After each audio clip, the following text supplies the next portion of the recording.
accionamiento con control de torque. En el accionamiento con control de torque, el variador tiene un set point de torque, por ejemplo, 60% del torque, sería su set point, y entonces la velocidad está determinada por la carga. El otro es el control de velocidad, donde el torque está determinado por la carga.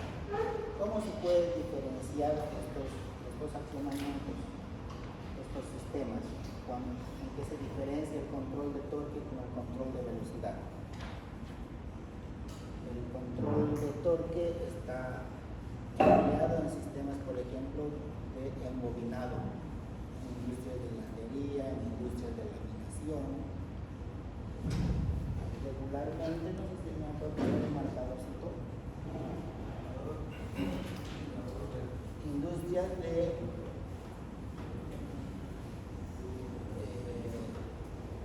de la pulpa y papel, donde vemos que los procesos implican el bobinado o desbobinado. Hilanderías, metalúrgicas, las industrias que fabrican láminas de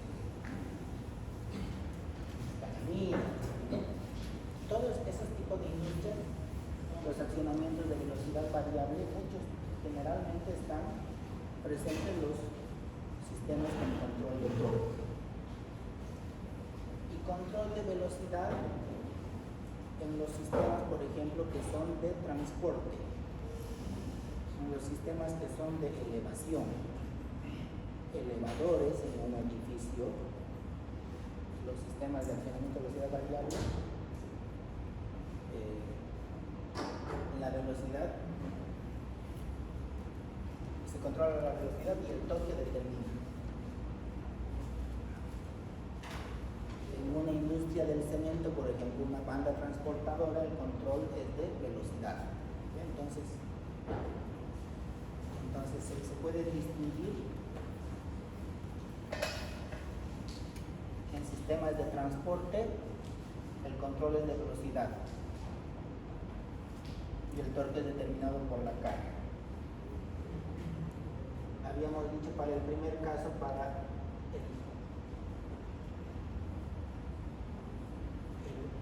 el embobinado o desbobinado. Esto puede ser, así como puede ser un rollo de papel higiénico, puede ser una lámina de acero en una metalúrgica. Se está bobinando o desbobinando, aquí hay una velocidad tangencial. Este diámetro va variando, entonces el peso de mi carga varía, el torque varía y la velocidad está determinada por la carga. Entonces, regularmente, por ejemplo, con el 50% del torque del motor, newtómetro, voy a poder controlar la velocidad tangencial de bobinado o desbobinado, así sea estoy iniciando una bobina o estoy concluyendo una bobina, hay una compensación. Siempre se toma un valor del torque y el peso hace que este accionamiento de velocidad variable, las RPM de este eje en giro,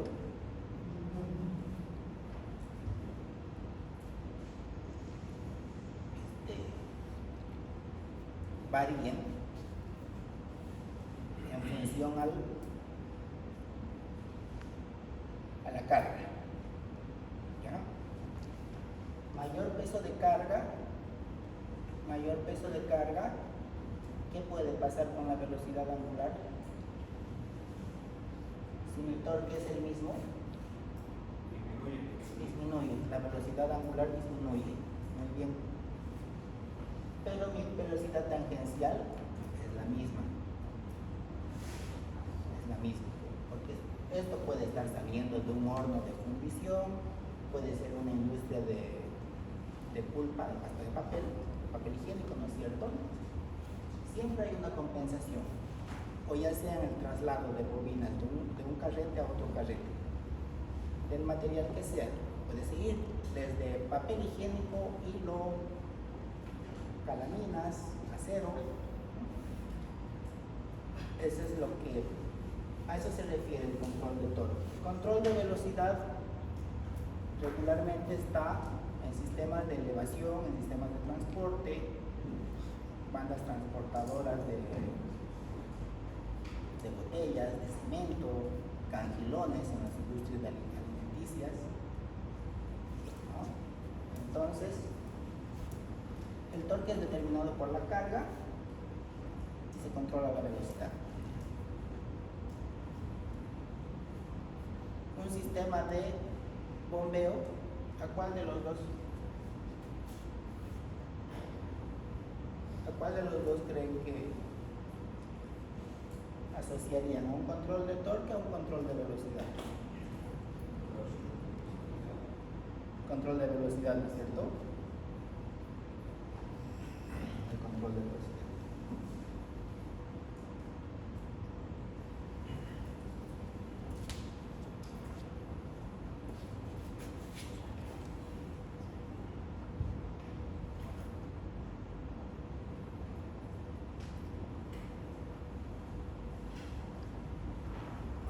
Es un equipo electrónico, hay electrónica de potencia dentro del accionamiento de velocidad variable, hay electrónica de potencia, hay semiconductores, también hay el otro tipo de electrónica, procesadores, electrónica digital, hay electrónica analógica, muy poco supongo hoy en día. Pero este equipo electrónico permite regular la velocidad de los motores de inducción de corriente alterna básica. Obviamente hay otro tipo de accionamientos de velocidad variable, pero hay también accionamientos de velocidad variable de motores de corriente continua.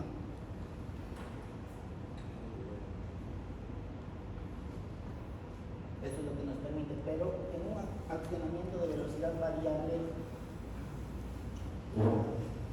es parte de un sistema, o todos los elementos hacen un sistema. No podemos enfocarnos únicamente en el equipo electrónico como tal. Un sistema del accionamiento de velocidad variable de un motor está compuesto por la red eléctrica. Ahí se tomarán consideraciones de cuánta distorsión armónica se puede emitir con este accionamiento. Habrán consideraciones que digan que el accionamiento debe ser de un contenido bajo de emisiones de distorsión armónica. Están las protecciones, está el equipo convertidor de frecuencia en sí, está el tipo de conductores, el ruteo de los conductores, el motor, las características del motor. Generalmente, sí, cualquier motor puede ser apto para estar instalado con un convertidor de frecuencia, pero también hay el motor que los fabricantes han fabricado con un aislamiento reforzado en sus arrollamientos. Están los motores que han sido fabricados con cojinetes especiales, con cojinetes que tienen a través de algunas tecnologías la capacidad de no permitir desgastes por corrientes parásitas. Están los motores que están fabricados para la misma forma de onda que de un convertidor de frecuencia. Ahí las cajas reductoras también son parte del sistema, y finalmente la carga. Entonces, como ejemplo, las cajas, hay infinidad de cajas planetarias, cajas. Los mecánicos seguramente nos podrían dar muchos ejemplos, ¿no? Hay variedad de cajas. No todas seguramente tienen su particularidad. Por algo los fabricantes han fabricado diferentes tipos de cajas, no todas son similares. Por alguna razón, uno visita un agro, visita Aguarí, visita el ingenio Guavirá, visita todos los ingenios, cada uno con su caja, de uno o del otro fabricante, pero del mismo tipo para esa aplicación. Seguramente tiene su cualidad, depende de su tamaño. Finalmente la carga. Esa carga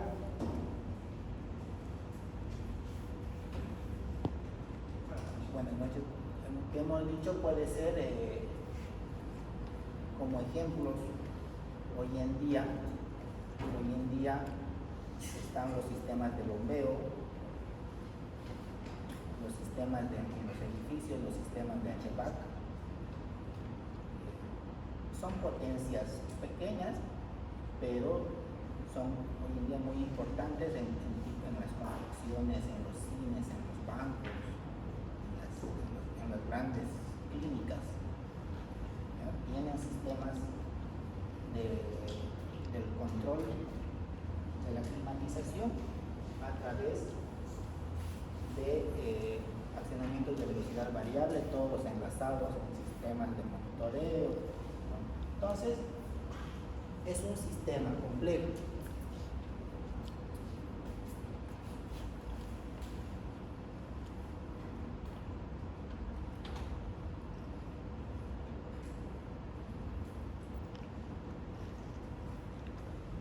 Algunos ejemplos: la industria química, pulpa, papel, impresión, alimentos, bebidas, centrales de energía, minería, metalúrgica, talleres de maquinaria, plásticos, textiles, plantas de tratamiento de agua.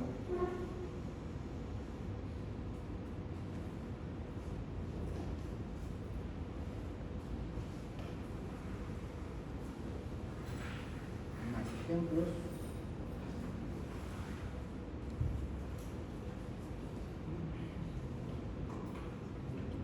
¿Cuándo usamos? Cuando las cargas requieren un alto par para el arranque, cuando las corrientes de partida resultan demasiado altas,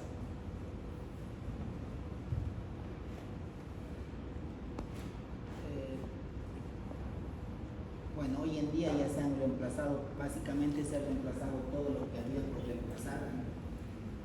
Hasta hace poco había industrias que tenían motores de corriente continua, se han reemplazado por accionamientos de motores trifásicos. Habían antiguos motores de anillo, ya no después de acá. En realidad eso habría que actualizar de la presentación. En algunos lugares reemplazan los convertidores de frecuencia por servomotores. Un poquito.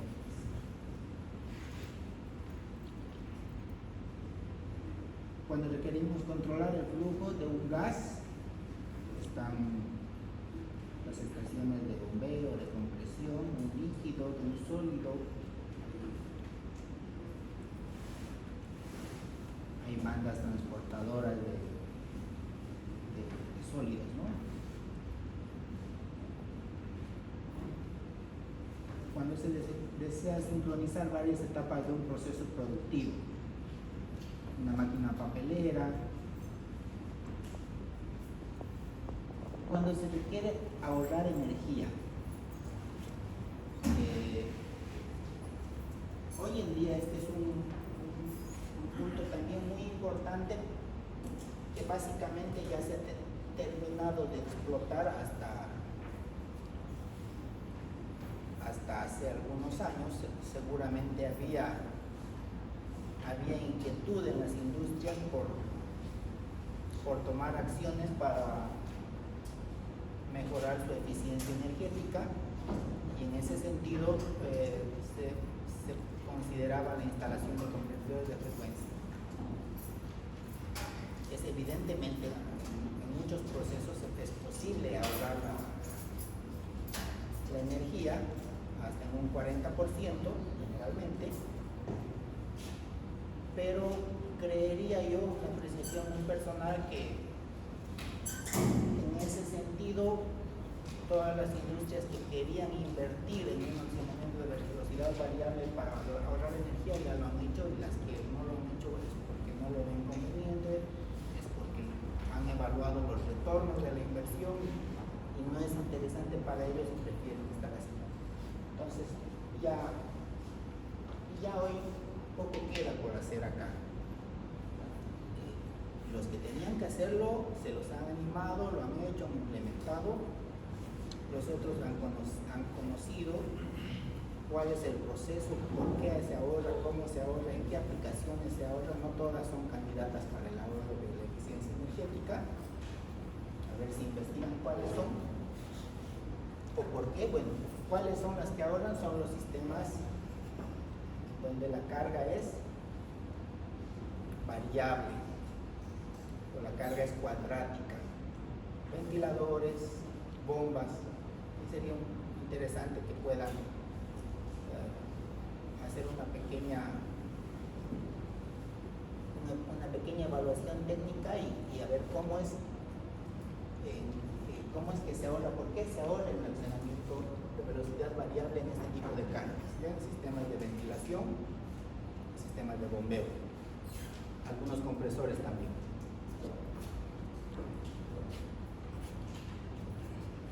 Estamos hablando obviamente de los que más ahorran, porque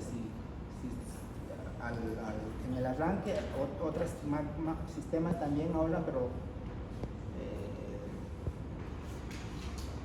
estamos hablando de los que ahorran más, hasta un 40%.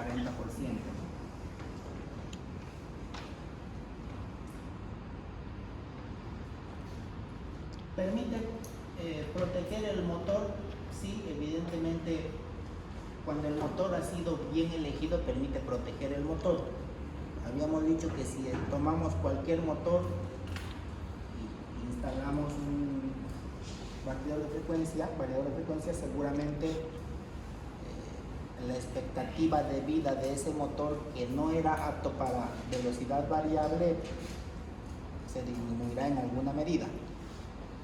Puede producir algún envejecimiento en los arrollamientos, en el aislamiento del motor, en los cojinetes, pero si el motor es especificado para tal propósito, la expectativa de vida de ese motor seguramente va a estar garantizada o alargada.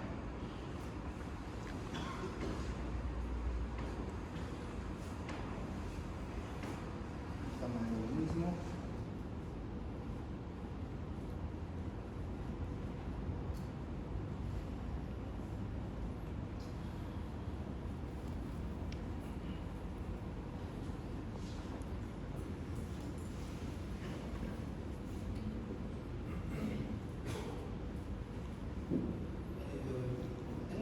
Podemos ver más o menos cuál es la relación que recibe el motor en un sistema trifásico. Estamos hablando particularmente de un sistema trifásico. El motor alimentado con 460 voltios, una red de 460, por ejemplo 60 Hz.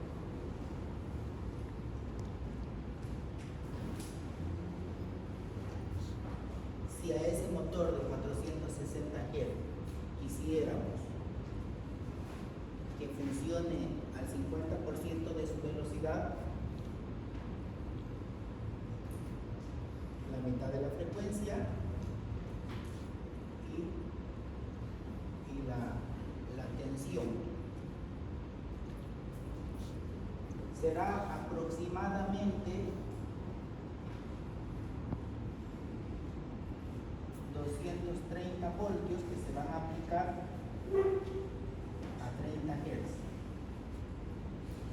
Y vamos a tener el motor que era de 460 voltios, 60 Hz, que giraba, por decir, a 2800 RPM, estará girando en estas condiciones a 1400 RPM. ¿Y hasta cuánto se puede bajar la velocidad? Hay algunos procesos donde la velocidad no es continua, pero sí pueden controlarse con velocidades de salida de hasta 1 Hz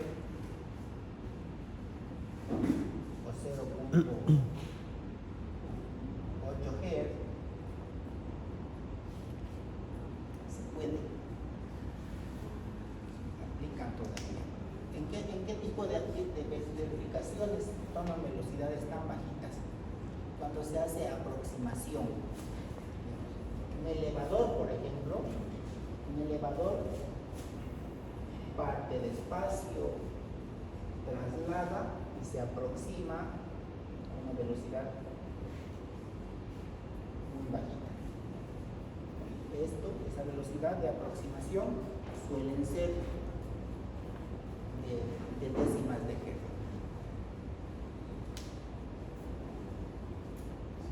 No todo el tiempo pueden operar los equipos a una velocidad tan baja, porque se pueden producir calentamientos de los rodamientos. Sin embargo, hay motores que están equipados con una ventilación forzada.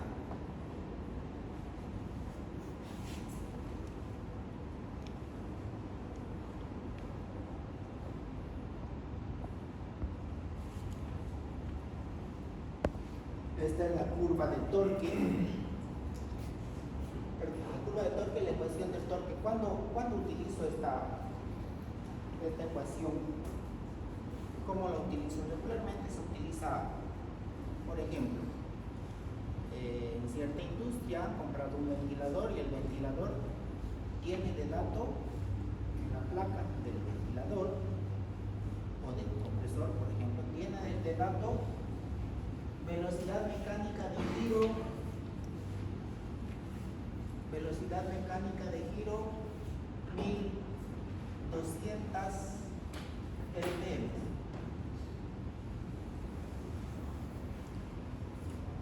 Torque de la carga de ese ventilador,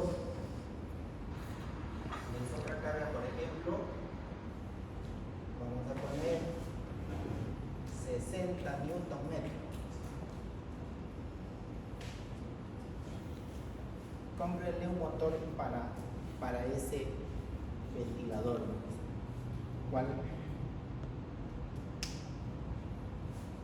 ¿Cuál motor encajará? Entonces se trabaja con esta ecuación, se toma la potencia y se ratifica, ¿no? Se ratifica. Que ese motor que me ha resultado de, por ejemplo, 75 kilovatios, cubre este torque, me sirve. Si no, subo al siguiente. Entonces, esta es la curva que nos permite, la ecuación, que nos permite conocer el torque en un eje de giro.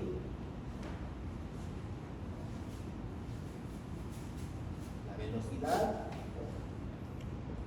la potencia en kilovatios y el torque en newtonmetro. Ese dato, estos newtonmetros, entonces estarán en el catálogo de mi motor. Entonces yo debo usar esos datos. que cubra el torque, que el motor cubra el torque de mi carga, que el motor cubra la velocidad de mi carga.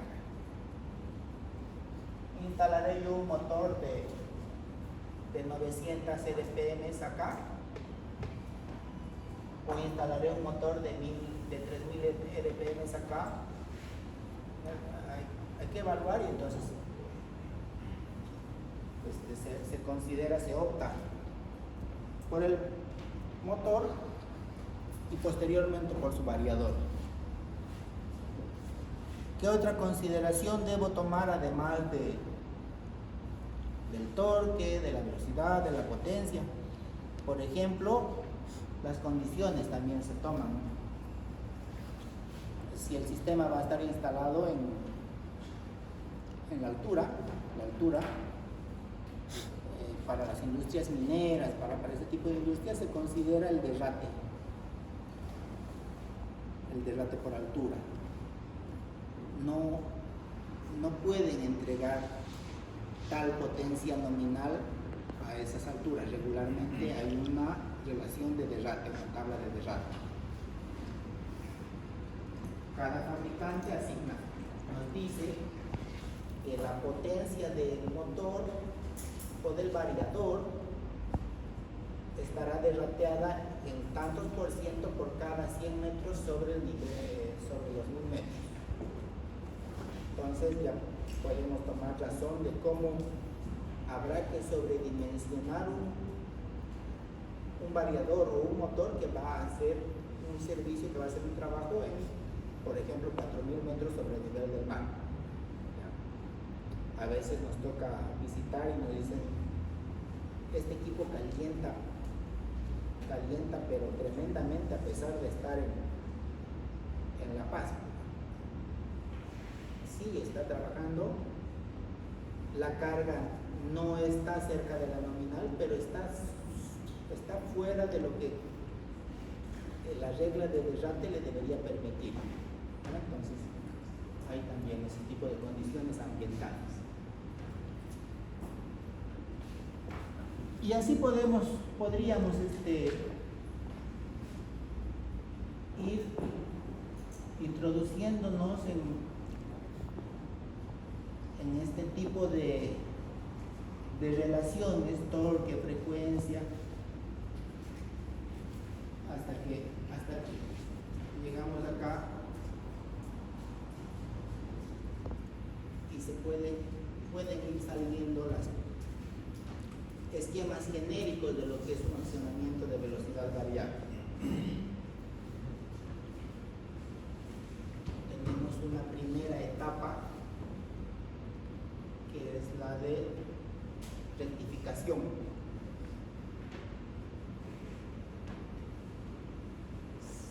El suministro de un convertidor de frecuencia de un funcionamiento de velocidad variable estará en alterna, un rectificador. Obvio que la presentación es accionamiento de velocidad variable de corriente alterna para motores de inducción. Está la rectificación, está el bus DC, y está el inversor. ¿Qué características se pueden distinguir? Por favor. ¿Qué características se pueden distinguir acá? Por ejemplo, el nivel de tensión. Si yo alimento acá con 380, en el bus DC tendré ya tensiones con valores considerablemente de cuidar. Si yo alimento con 380, ¿qué valor de tensión tendría en continua? ¿Una idea?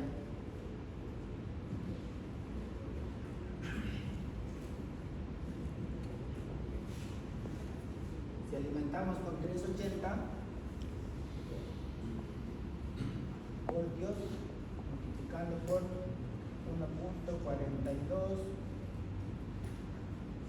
aproximadamente vamos a tener 540 voltios de continuo, ¿ya?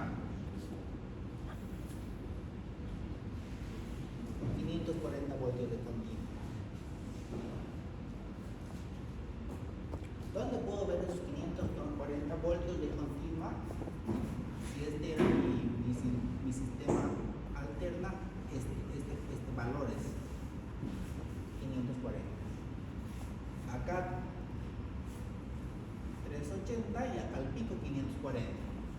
Como estamos hablando de una etapa rectificada, una etapa que está respaldada por el condensador, tendremos aproximadamente o más de 540 voltios en la fase de continuo. ¿Ya?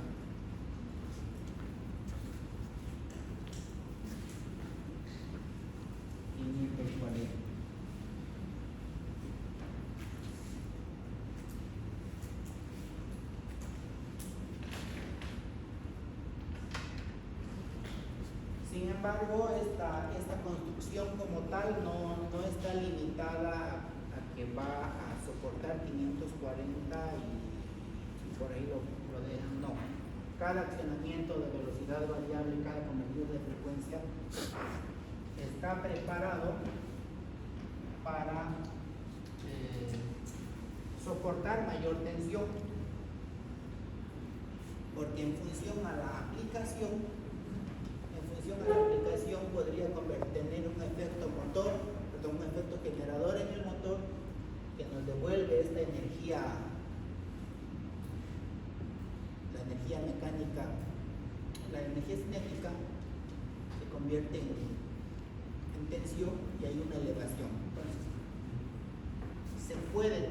es posible tener tensiones más elevadas, hasta 670 voltios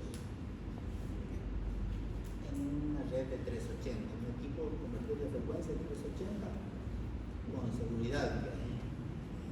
En el variador de frecuencia que está en la grúa que tiene Ferrotoro, el variador de frecuencia que está en la grúa que tiene Monterrey, el variador de frecuencia que está en el elevador del Cinecenter, son equipos que cotidianamente y como si nada están manejando en esta etapa 540, 700 y tantos voltios, 540, 700 y tantos voltios, porque ese efecto de cambiar el momento de inercia así abruptamente o repentinamente de esa carga que estaba embalada hace un efecto de generación y esa energía se nos va devolviendo ya esta fase en tensión. Entonces, como si nada, puede haber elevaciones de tensión en esa fase. Y el inversor, lo mismo visto un poquito más desdoblado, nuevamente el rectificador, una batería de condensadores electrolíticos,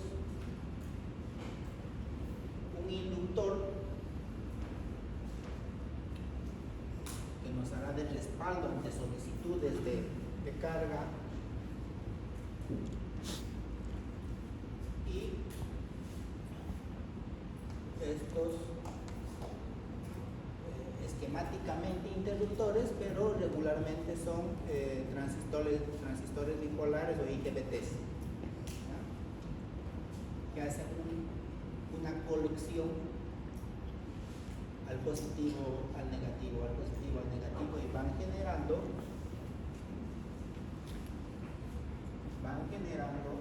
ondas de la misma amplitud,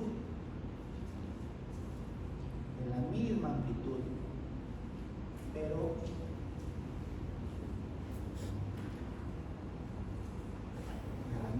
siempre la amplitud se sostiene.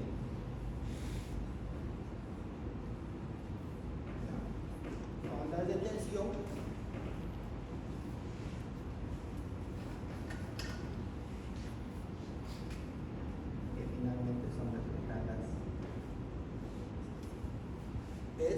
esta electrónica nos entrega siempre ondas de la misma amplitud, que varía esto.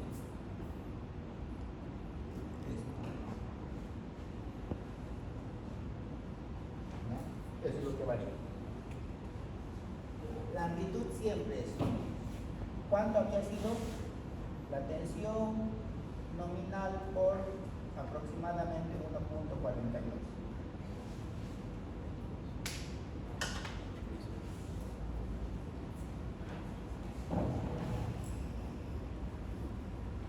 Lo mismo, pero más desdoblado.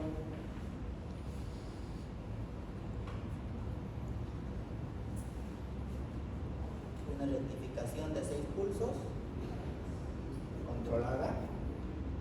Una rectificación de 6 pulsos controlada. Esto juega un papel importante, pero lo vamos a dejar para un poquito después. Una batería de condensadores y los transistores bipolares. Para la fase U2, CB2 y la W2. ¿Con qué entramos? Con U1, con W1, W1.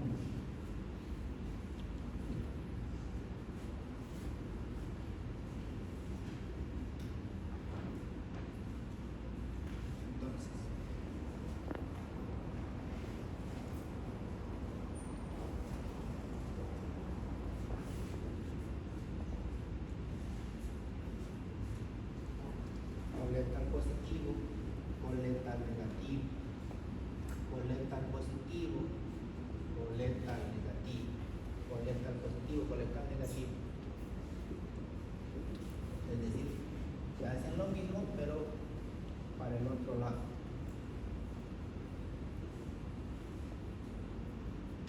Y se va completando la onda.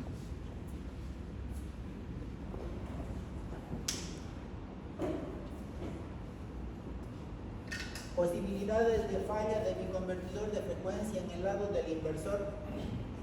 O se me cae este IGBT, o se me quema este otro IGBT, o se me quema el de acá, o se me quema el de acá, o se me quema el de acá, o se me quema el de acá. Suele pasar, puede pasar. Por temperatura, por contaminación, por alguna razón.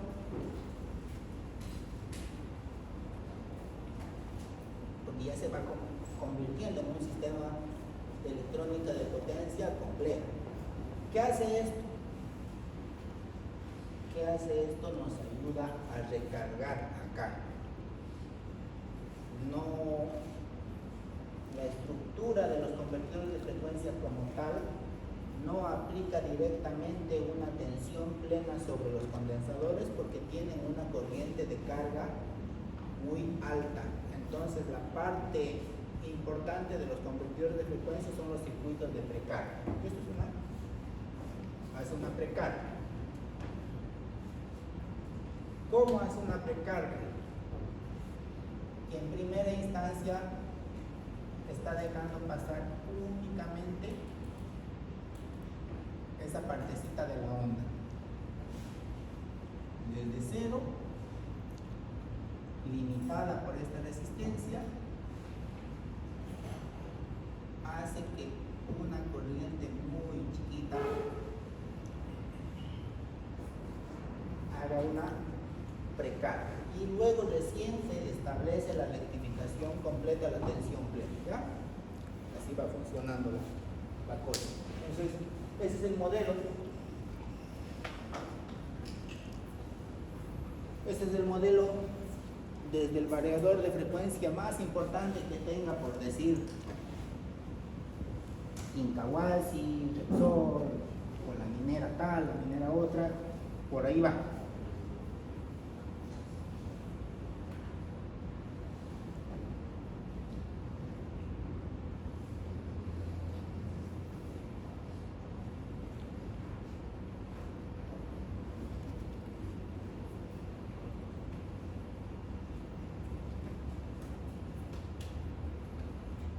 forma de onda de salida de un rectificador trifásico.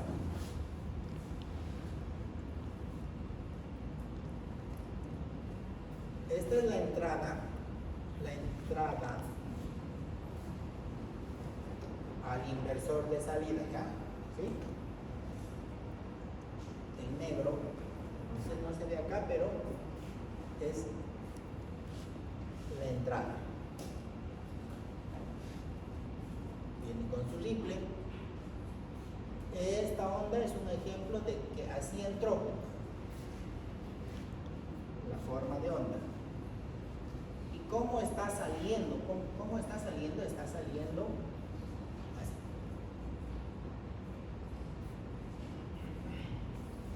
Como la azul, como la roja, como la verde. ¿Hay diferencia? Sí, ¿qué primera diferencia hay? Aquí hay una amplitud, ¿no? Una amplitud que aparentemente, hay una amplitud que aparentemente es mayor, pero hay una amplitud que aparentemente es mayor, pero es aparentemente.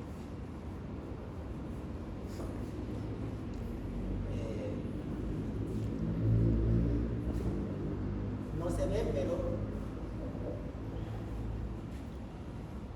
la amplitud de este tren de pulsos es la misma.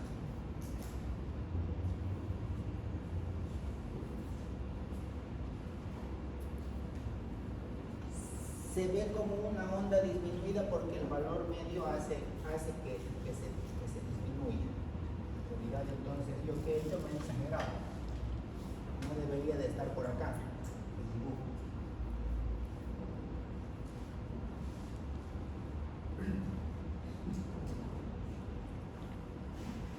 Debería ser algo así.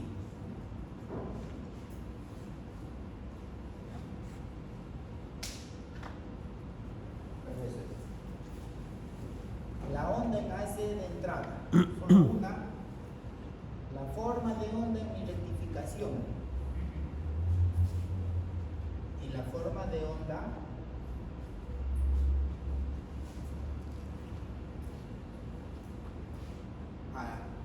a la salida del rectificador. Pero ¿cómo han sido los disparos de tensión?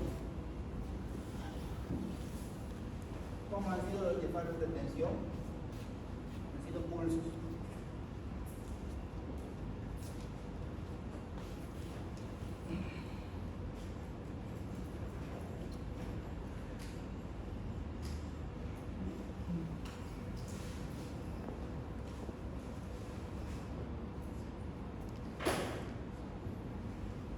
Bueno, hasta aquí vamos a ver esta presentación, luego vamos a pasar a ver un poquito más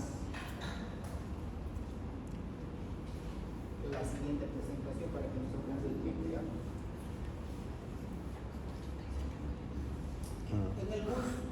En el DC bus se tiene un voltaje DC, se filtra y se suaviza la onda. Los semiconductores, los diodos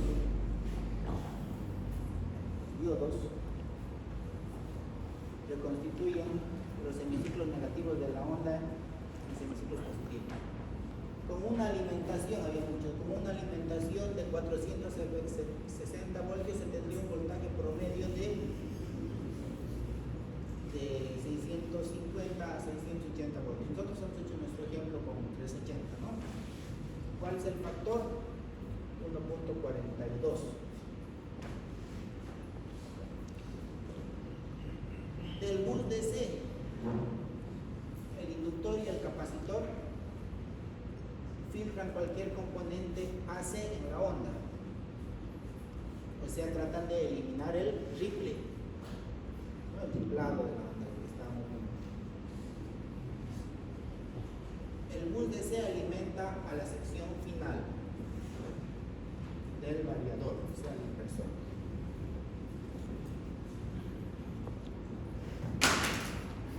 Bueno, acá vamos a hacer Un pequeño compare, no sé si alguien tiene alguna consulta, comentario.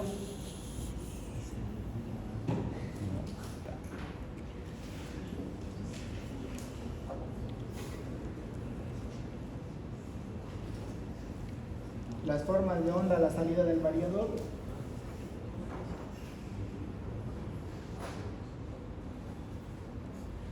Seguramente si medimos con un instrumento, con un multímetro vamos a medir algo así, pero si alguien viene y monta un osciloscopio de las prestaciones adecuadas, va a medir los pulsos, ¿sí? Yo voy con mi testercito, ni siquiera cualquier tester, ¿no? Ni siquiera cualquier multímetro. Un multímetro bien, mediré esto. Si alguien viene con un buen osciloscopio, medirá el tren de pulsos.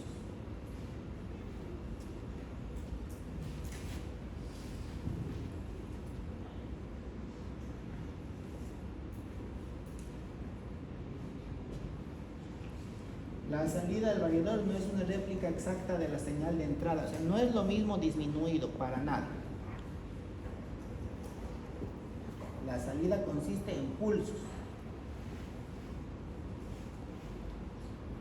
No es una réplica a escala.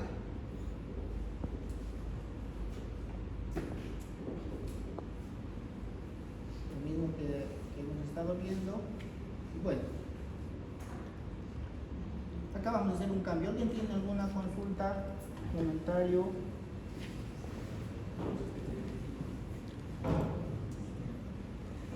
¿Todo bien? Ha sido un refresh, ¿no?, de lo que ya has llevado en la electrónica de potencia, ¿no?